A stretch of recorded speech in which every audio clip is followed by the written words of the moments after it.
Okay mga lods, very interesting times talaga tong 2025. Nico David, boss, pwede ba kitang ma-interview? Pwede. Yo! Sige, Nico David. So ang interview na to will only be limited to LTO. Nothing more, nothing less. Yung LTO issue lang. Kasi baka kasi isipin nyo, pupunta ako doon para i-confront si FLM sa lahat ng ina-allege sa kanya ng ibang mga vloggers. Una, hindi ko nasundan yung hindi ko sundan yung gatasan na yon. Hindi ko nasundan yon, unfortunately. Diba? So, very limited lang yung alam ko doon. Ang huli kong sausaw doon, about doon, is nung nag-start siya. Kasi nga, hindi ko gusto yung sakitan, okay? So, ayoko yung sakitan, diba? Pangalawa,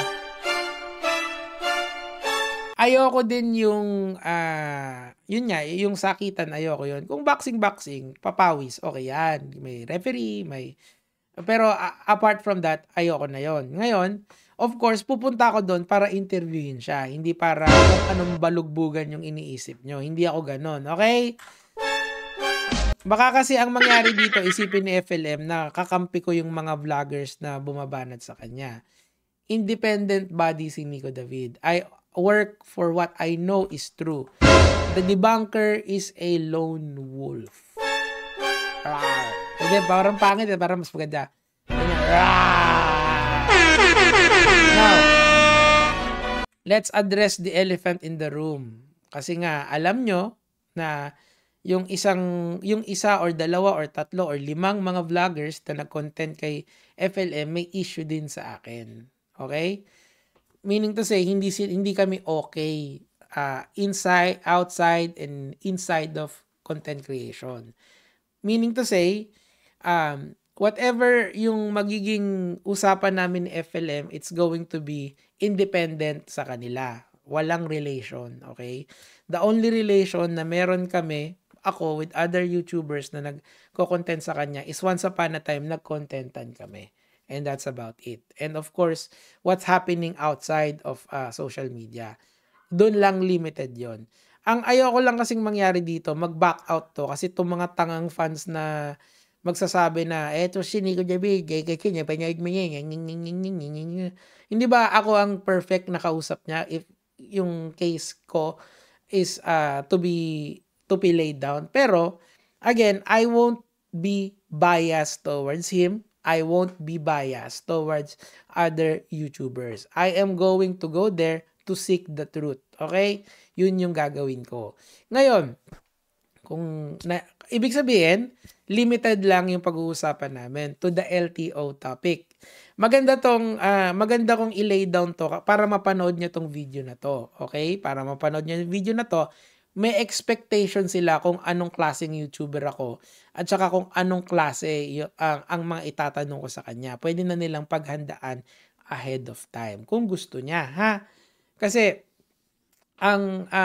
ako naman gumawa lang ako ng content sa kanya because of the LTO issue.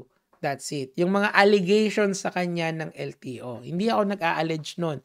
Ang nag-allege nun ay LTO. Okay, so kung gusto niya, pag-usapan namin yon in a very lengthy conversation, tas kayo na bahalang mag-clip kasi wala akong oras mag-clip. Okay?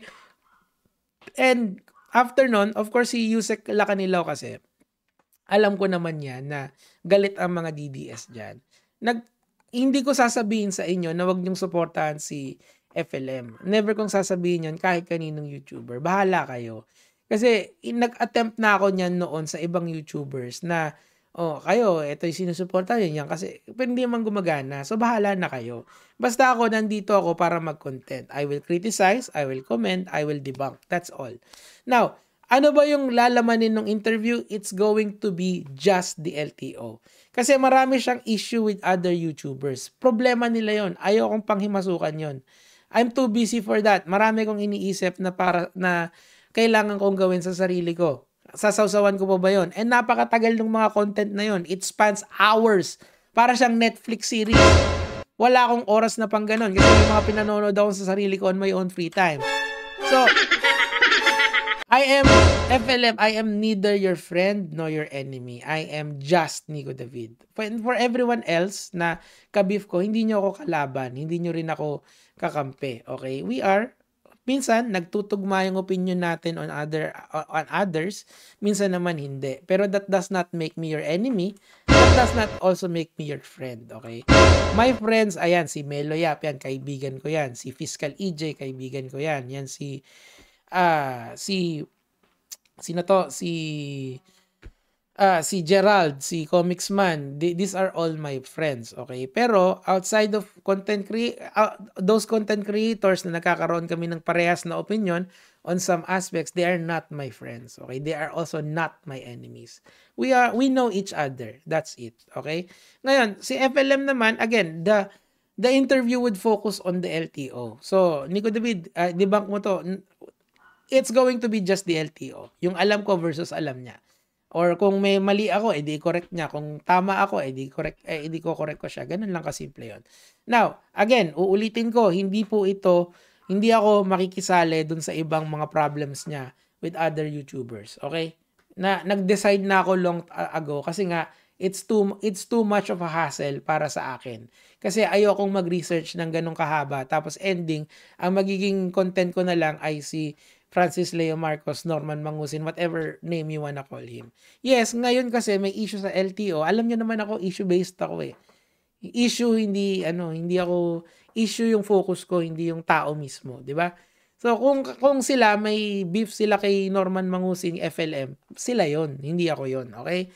Pero, if he wants to beef with me with the LTO, by all means, pwede, I know. Pero, again, limited lang yung sa LTO. And ako lang naman yan na I'm just little old me. Napaka-cute ko. I am so harmless. Let's go. Pwede. Yo. Bukas. Sige. Sige. Siguro I'll go there ng sometime tomorrow. Anytime naman siguro nandun ko, idol. Diba? So, maganda yan. Very interesting. Pwede.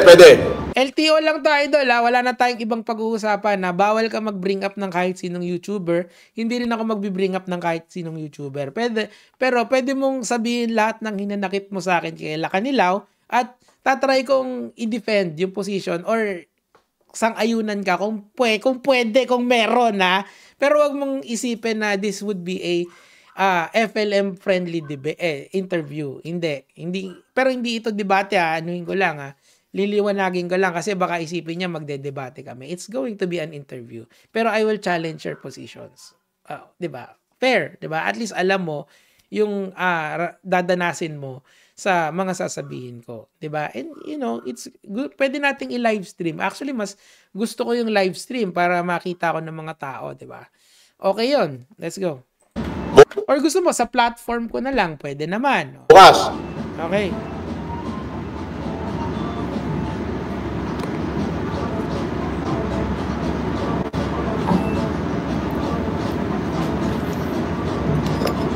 Hindi ako tumatanggap ng kahit anong interview ng mainstream media.